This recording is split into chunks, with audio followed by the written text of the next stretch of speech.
TV Book Club with Specsavers. Grace Williams Says It Loud is a love story told by Grace Williams, but what makes it unusual is that Grace is born both physically and mentally with a lot of problems. She can't even talk except in 2 words at a time, and even those words have to be just 1 syllable. So it's Grace's life story, but it's also the story of Grace's love for a boy called Daniel. He is, in a way, a conduit for the reader between Grace and the world. Some people have asked me, was there a model for Grace? Yes, there was, and that model was my sister Claire. And although I've absolutely no idea to what extent Grace really resembles my sister Claire, certainly my memories of what she looked like and even her sense of humour I used to make Grace.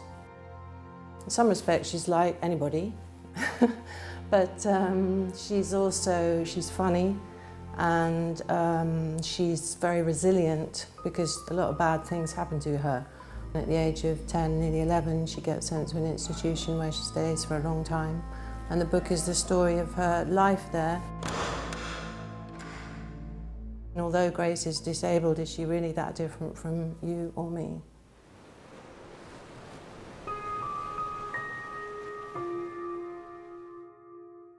Wow, not an easy book to read, but a really rewarding one. I thought this was one of the most moving books I've read in a long time.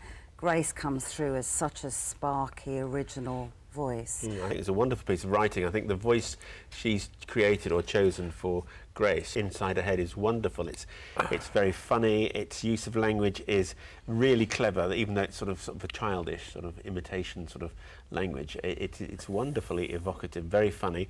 As you say, there are moving bits in it, there are quite horrific bits in it, but I think the tone is very joyous, isn't it?